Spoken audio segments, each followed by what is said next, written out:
Imagine waking up to the news that feels like a plot twist straight out of a blockbuster movie. That's exactly what happened to Disney, a name synonymous with fairy tales and happy endings. But this time, it's a story that nobody saw coming. Stay tuned to find out what happened.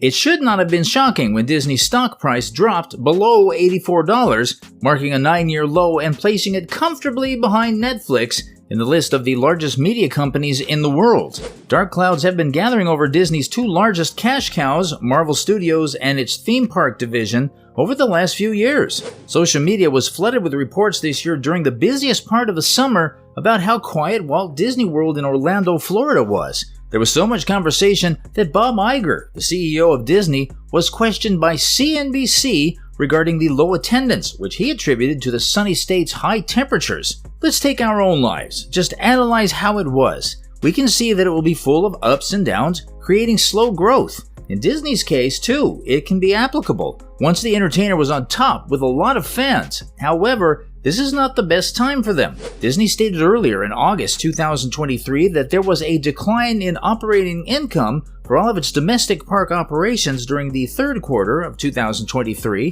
which was partially caused by decreases in occupied room nights and attendance at its Orlando outpost. It's also evident that Marvel Studios is struggling financially. With box office receipts of just $476.1 million, Ant-Man and the Wasp: Quantumania opened the year with a lower box office receipts than nearly every other Marvel Studios film. Disney received the remaining portion, with theaters keeping half. It was hardly sufficient to pay for the movie's pre-production and filming, which, as we disclosed, cost $193.2 million. The science fiction movie is expected to have a strong post-production budget because it is set on an alien planet. That failed to work as these movies' shoddy visual effects were ridiculed. Due in part to this, it achieved the regrettable distinction of being Marvel's lowest-rated sequel on Rotten Tomatoes, receiving a mere 46% of the vote from critics. What can we draw from this? Even if the brand is strong, if the product it provides doesn't resonate with the audience, then there's no use.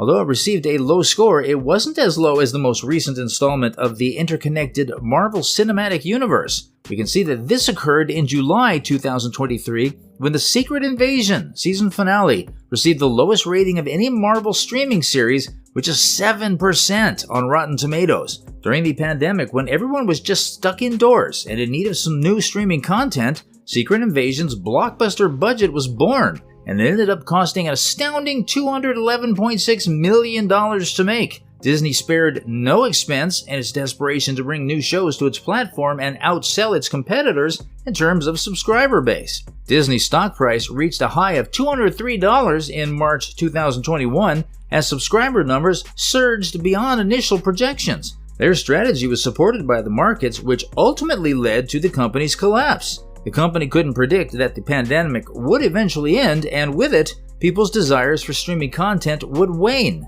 How can a brand ignore the opportunity when that's the best time for growth? However, before launching the product, they should give priority to their business goals and buyer persona. Marvel appears to have ignored the warning signs because, as the world started to emerge from lockdown, it was commissioning an excessive number of expensive streaming series for which it is now directly paying the price. Disney's bloated pipeline increases the workload for visual effects team and raises the possibility that the final product won't meet expectations. As evidence of this, media analyst Samba TV reported that Secret Invasion debuted to the second lowest audience of any Marvel streaming series, drawing in just 994,000 viewers in its first 5 days. More importantly, Disney's decision to back streaming put it in direct rivalry with theater chains, which are its customers. Thus, the revenue from exhibitors is sacrificed in order to achieve the financial benefits of streaming. As a result, it becomes a serious issue, since Disney Plus streaming platform users have access to both new content released during their subscription period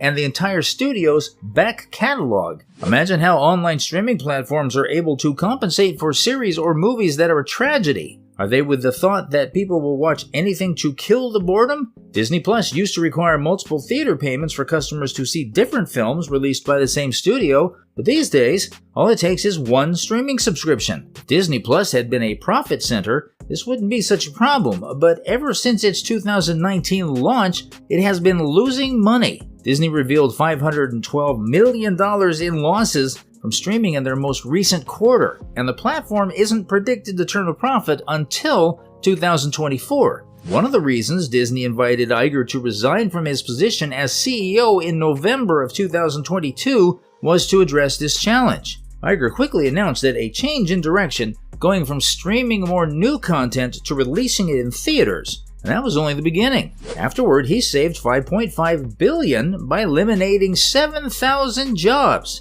He said that Disney has to cut costs on everything that we make because, while we're extremely proud of what's on the screen, it's gotten to a point where it's extraordinarily expensive. Kevin Feige, president of Marvel Studios, responded to it by saying, "We're putting out the Disney Plus shows at a different pace so they can each get a chance to shine." He continued by saying that this entails releasing fewer works annually as well as taking longer between projects. Even so, some programs were able to get past the firewall. The upcoming streaming lineup from Marvel features shows centered around the B-list spin-off characters Ironheart and Echo. That sounds nothing like it came from a studio trying to cut corners. Marvel might not have needed to lay off as many employees if it had canceled these shows and received a tax write-off. Does this mean that Disney is blaming us for low views? Isn't it the mistake of Disney to make movies with low resonance? Furthermore, Marvel is continuing with its interconnected storylines in spite of negative reviews for a number of important installments, the most notable of which is Quantumania, which debuted the antagonist for the upcoming Marvel team-up films. With a low turnout from Quantumania,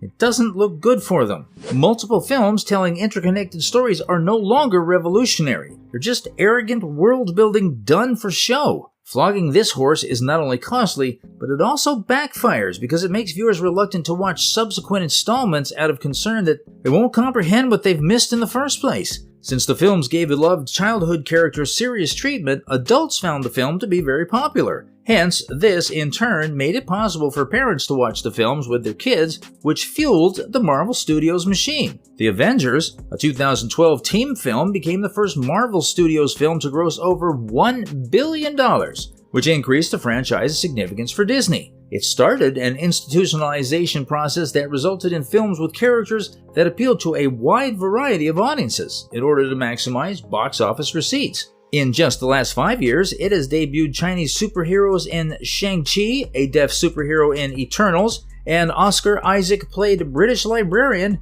who has two personalities. One is an American adventurer who doubles as an Arabic-inspired anti-hero. It undoubtedly reflects a wide swath of society. Targeting children is part of covering all the bases, which is why 20-year-old Iman Vellani became Marvel's first Muslim superhero, Ms. Marvel, last year, and a Young Avengers team is rumored to be in the works. So what will the future of Disney look like? Will it continue to lose all its reputation, or will it come with an innovation that will shock us? Well, let's wait and see. Laura Martin, an analyst at Needham & Company, suggested in March 2023 that the combination of excellent content and widespread distribution would generate value, making Apple's acquisition of Disney appealing to investors. Moreover, when questioned about the possibility during the investor call, Iger responded, "Obviously, anyone who wants to speculate about these things would have to immediately consider the global regulatory environment. I won't elaborate further. Simply put, we're not overly preoccupied with it." And with that dramatic turn of events, we've reached the end of today's episode, where the future of Disney hangs in the balance. If you're as intrigued by these developments as we are, make sure to hit that subscribe button. By subscribing, you won't miss out on our follow-up analysis and the latest updates in this unfolding saga. Also, if you found today's video enlightening, please give it a like. Drop your thoughts and predictions in the comments below.